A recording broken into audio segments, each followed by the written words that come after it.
እስራኤል የሂዝቦላህን ይዞታዎች በአየርና በሚሳኤል ከመደብደብ ባሻገር እግረኛ ጦር ወደ ሊባኖስ ገብቶ ከሂዝቦላ ተዋጊዎች ጋር ፊት ለፊት ይፋለማል ስትል አስታውቃለች። ሂዝቦላህም የኢራን ጉዳይ የህልውናችን ጉዳይ ነው፣ በማናቸውም ሁኔታ ለፍልሚያው ቁርጠኛ ነን ሲል አስታውቋል። የእስራኤሉ የመከላከያ ሚኒስትር እስራኤል ካትዝ የእስራኤል ጦር በእግረኛ ወደ ሊባኖስ መግባት ያስፈለገው ሂዝቦላህ ወደ እስራኤል የሚተኩሰውን ሮኬት ለመቆጣጠርና ለማራቅ በማለም ነው ያሉ ሲሆን በዚህ አቅጣጫም የእስራኤል ጦር ከሂዝቦላ እግረኛ ተዋጊዎች ጋር ከባድ ትንቅንቅ የሚጠብቀው ይሆናል። ሂዝቦላ ሊባኖስን ተገን በማድረግ ወደ እስራኤል ዜጎች እያጠቃ መሆኑን ተከትሎም የእስራኤል ጦር ከዚህ ቀደም ወደ ሊባኖስ ዘልቆ የገባበት ሁኔታ የነበረ መሆኑ ይታወሳል። በመሃል የዚህ አካባቢ ውጥረት ያዝለቀቅ እያለ የቆየ ሲሆን አሁን ላይ የእስራኤልና የአሜሪካ ጥቃት በኢራን ላይ መከፈቱን ተከትሎም ሂዝቦላ እስራኤል ላይ መተኮስ መጀመሩ ነገሩን በአዲስ መልኩ እንዲያገረሽ አድርጎታል። እናም አሁን እስራኤል ከኢራን ጋር በድሮን በሚሳኤልና በጀት ከገባችበት ትንቅንቅ በተጨማሪም በሌላ አቅጣጫ በእግረኛ ጭምር ከሂዝቦላ ጋር ለመፋለም ገብታበታለች የተባለ ይገኛል። በእስራኤል የሂዝቦላ ጦርነት ምክንያት በሊባኖስ በትንሹ 30 ሺህ የሚጠጉ ሰዎች ከቤት ንብረታቸው መፈናቀላቸውን የተባበሩት መንግስታት ድርጅት ዛሬ አስታውቋል። ነዋሪዎቹ ለመፈናቀል የተገደዱት እስራኤል በተለይም በደቡባዊ ሊባኖስ ለሚገኙ ነዋሪዎች የስውር ማስጠንቀቂያ ከሰጠች በኋላ ነው ተብሏል።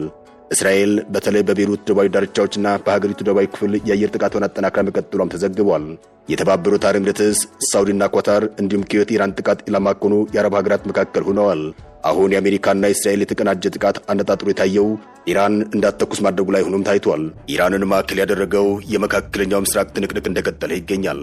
ኢራን ከእስራኤል በተጨማሪ አሜሪካ የጦር ሰፈር ይገኝባቸዋል ያለቻቸውን የአረብ ሀገራት አከታትላ በሚሳኤልና በድሮን እየደበደበች ቀጥላለች። አንዳንዶቹ በጸረ ሚሳኤልና በጸረ ድሮን መሳሪያዎች ኢላማቸው እንዳይመቱ ሲደረግ፣ ሌሎቹ ደግሞ ከእነዚሁ መከላከያ ወታደራዊ ቴክኖሎጂዎች በማምለጥ ቀላልና ከባድ የሚባሉ ጉዳቶችን አድርሰዋል። ባለፈው ቅዳሜ እሁድ በእስራኤልና በአሜሪካ የተቀናጀ ጥቃት የተገደሉት መንፈሳዊ መሪ አያቶላ አሊ ካሚኒ እንዴት እንደተገደሉም በዛሬው ዕለት በፋይናንሻል ታይምስ በኩል አዲስ መረጃ ወጥቷል። ግድያው እንዲሁ የተፈጸመ አይደለም። ከጀርባው ብዙ ስብስብ መረጃዎች ይወጡበት ይገኛል።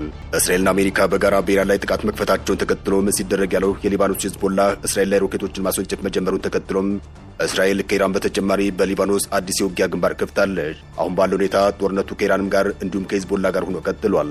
ኢራን እንዳትተኩስ ለማድረግ የኢራን ወታደራዊ መገናኛዎች መበጣጠስ፣ እንደዚሁም በአሁኑ ሰዓት የመካከለኛው ምስራቅ ሀገራትን እያመሱ ያሉትን አደገኛ ድሮኖች እንዳይወነጭፉ ማድረግ ላይ ሆኗል። አሜሪካና እስራኤል ከዕለተ ቅዳሜ ጀምሮ ኢራን የመተኮስ አቅም ሽባ ለማድረግ የቻሉትን ያክል ከባድ ርብርብ ቢያደርጉም እስካሁን ባለው ሁኔታ የአገሪቱን የመተኮስ አቁም ሙሉ በሙሉ ቀጥ ማድረግ የቻሉበት ሁኔታ አልታየም። በተለይ ኢራን በሳውዲ ላይ የምታሳርፈው የሚሳኤል ዱላ በርትቶ ታይቷል። ኢራን በአሁኑ ሰዓት በመካከለኛው ምስራቅ ባሉ የአሜሪካ ወታደራዊ ቤዞች ከማነጣጠር ባለፈም በአገራቱ የኤነርጂ ተቋማት ላይ ጭምር እያነጣጠነ በነዳጅ ማጣሪያዎችና ማምረቻዎች ላይ መተኮሷም ነገሩን የከፍ አድርጎታል። አንደኛውን የሳውዲ አረቢያ ግዙፍ የነዳጅ ማጣሪያ ኢላማ በማድረግ ኢራን ያስወነጨፈችው ሚሳኤል ኢላማውን ሳይመታ እንዲከሽፍ ተደርጓል ቢባልም ስብርባሪው አሊያም ፍንጣሪው ያደረሰው ጉዳት ግን እሳት አስነስቶ ነዳጅ ማጣሪያውን እሳት እንዲቀጣጠል አድርጎታል።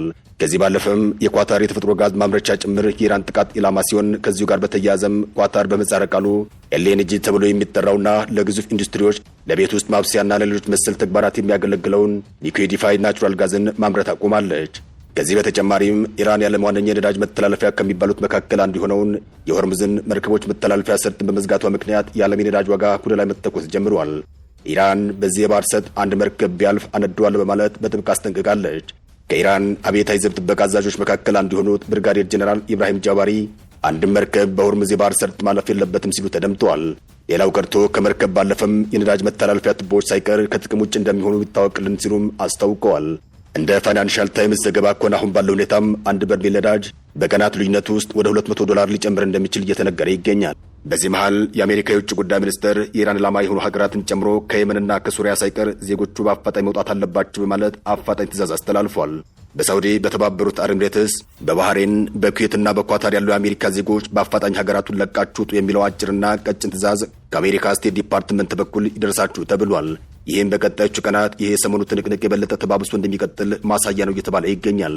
ፕሬዚዳንት ዶናልድ ትራምፕ ከዚሁ ከኢራን ጦርነት ጋር በተያያዘ በተሰጡት ማብራሪያቸው ላይ አስተዳደራቸው በተቻለው አቅም ጦርነቱን ለማሳጠር እንደሚጥር አስታውቀዋል።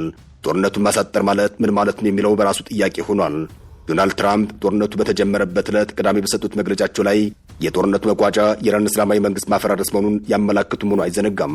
ኢራን አሁን ባለው ሃይማኖታዊ መንግስት መመራት የጀመረችው እንደ አውሮፓውያን አቆጣጠር በ1979 ከፈነዳው ከኢራን እስላማዊ አብዮታዊ በኋላ መሆኑ አይዘነጋም።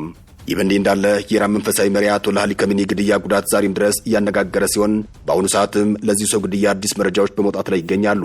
አያቶላ አሊ ከሜኒ ባለፈው ቅዳሜ ለእሁድ ይገደሉ እንጂ እሳቸውን ለመግደል እስራኤል ዓመታትን የፈጀ ጥብቅ ክትትል ስታደርግ እንደነበር በዛሬው ዕለት የወጣ አንድ መረጃ አመላክቷል። የመረጃው ምንጭ ሆነው ደግሞ ፋይናንሻል ታይምስ ነው።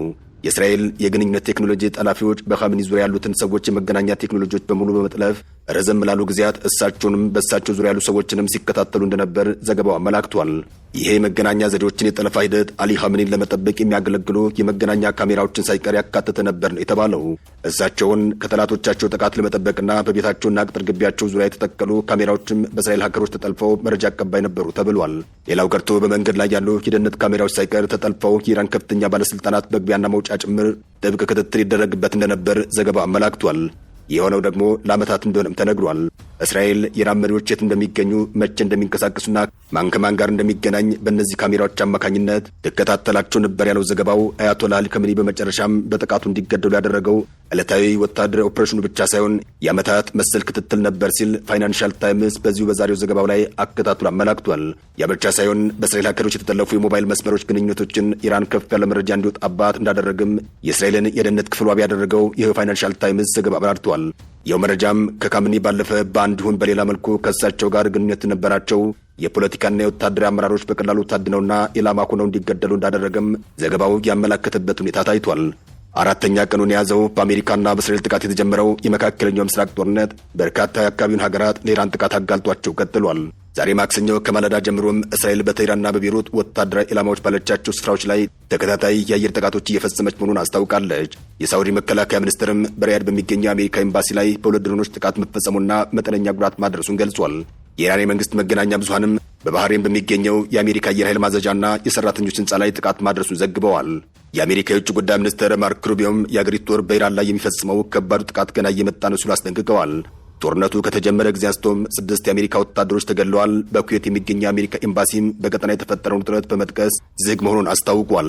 የእንግሊዙ ጠቅላይ ሚኒስትር ሰር ኪር ስታርመር መንግስታቸው ጥቃቱን ተከትሎ በኢራን በሚመጣ የመንግስት ለውጥ እንደማያምን ተናግረዋል። ፕሬዚዳንት ዶናልድ ትራምፕም ጠቅላይ ሚኒስትሩ ተባባሪ አይደሉም ሲሉም ጠቅላይ ሚኒስትሩን ከፍ ዝቅ በሚያደርግ ደረጃ ወርፈዋቸዋል። ጠቅላይ ሚኒስትር ኪር ስታርመር አሜሪካ ከፈለገች በቆጵሮስ የሚገኘውን ወታደራዊ ቤዛችንን ለመንደርደሪያነት መጠቀም ትችላለች፣ ከዚህ ውጭ ግን በሞቀበት አንጨፍርም አይነት ይዘት ያለውን መልእክት ያስተላለፉበት ሁኔታ ታይቷል። የዓለማችን ዋነኛ የነዳጅና የሌሎች ሸቀጦች መተላለፊያ ከሆኑት የባህር ወሽመጦች መካከል አንዱ የሆነው የሆርሙዝ ወሽመጥ በኢራን ባህር ኃይል እንዳይዘጋ ለመከላከል የአሜሪካና የእስራኤል አየር ኃይሎች የኢራንን የባህር ኃይል ለማውደም ሲረባደቡ ሰንብተዋል። የአሜሪካ ማዕከላዊ ኮማንድ በኤክስ ገጹ ላይ ባጋራው መረጃ ኢራን ከቀናት በፊት በኦማን ባህረ ሰላጤ 11 የጦር መርከቦች ነበሯት፣ ዛሬ ግን ምንም የላትም ሲል አስታውቋል። እንዲያም ሆኖ ግን ኢራን ወዮ በዚህ መስመር ታልፉና በማለት የሰጠችው ጥብቅ ማስጠንቀቂያን ተከትሎ በአሁኑ ሰዓት በሆርሙዝ መተላለፊያ ዝር ያለ የለም። በአሁኑ ሰዓት ኢራንን የመተኮስ አቅም ሽባ ለማድረግ እየተረባረብን ነው ያሉት አሜሪካና እስራኤል በዋነኝነት እየተጠቀሙ ያሉትም የአየር ኃይላቸውን ሲሆን ጦርነቱን በበላይነት እየመራ ያለው የአሜሪካ ማዕከላዊ ኮማንድ እንዳመላከተው ከሆነ በኢራን ውስጥ ያሉ ከ1250 በላይ ታርጌቶች በአሜሪካ ጥቃት ኢላማ ተደርገዋል። እነዚህም የአየር ኃይል ቤዞች፣ የጦር መርከቦችን ብለውም የወታደራዊ መገናኛ አውታሮችን የሚያጠቃልሉ ናቸው ተብሏል። ኢራን በአንጻሩ በተከፈተብኝ ጥቃት አጸፋዊ ምላሽን በመስጠት ወታደራዊ ኦፕሬሽን 500 የጠላቶችን ኢላማ አጥቅቻለሁ ስትል አስታውቃለች። ትንቅንቁ አሁንም እንደቀጠለ ይገኛል። ወደ መካከለኛው ምስራቅ የአሜሪካ አጋሮች የአረብ ሀገራት አነጣጥሮ የሚተኮሰው የኢራን ሚሳኤል ሀገራቱን ከባድ ስጋት ውስጥ ከቷቸዋል። የኳታር መከላከያ ሚኒስቴር በለቀቀው መረጃ መሰረት በትናንትናው ዕለት ከ100 በላይ ባለስቲክ ሚሳኤሎችን ኢራን ወደ ሀገራቱ ያስወነጨፈች መሆኗን አመላክቷል። ከእነዚህ መካከል 90 የሚሆኑትን ሚሳኤሎችና 24 ድሮኖችን በአየር ላይ ማክሸፍ ችያለሁ ሲል ተደምጧል። ከዚህ በተጨማሪም 2 ሩሲያ ሰራሽ ሱ-24 ጀቶችን መትቸት እያለሁ ሲል አስታውቋል። በተመሳሳይ መረጃም የኩዌት መከላከያ ሚኒስቴር ልክ እንደ ኳታር ሁሉ ሰኞ ዕለት ብቻ ሲያደርጉ የነበረውን ርብርብ በተመለከተ መረጃን አጋርቷል። የአገሪቱ የመከላከያ ሚኒስቴር ጦርነቱ ከተጀመረ ጊዜ ጀምሮም ኢራን 178 ባሊስቲክ ሚሳኤሎችን፣ 380 ድሮኖችን ወደ ኩዌት የተኮሰች መሆኑን አስታውቋል። በዚህም ወደ 27 የሚጠጉ የኩዌት ወታደሮች የቆሰሉ መሆኑን አክሎ አስታውቋል። በአሜሪካ በኩል 6 የአሜሪካ ወታደሮች መገደላቸውንና 18 የሚጠጉ ደግሞ በጽና ቆስለዋል ነው የተባለው።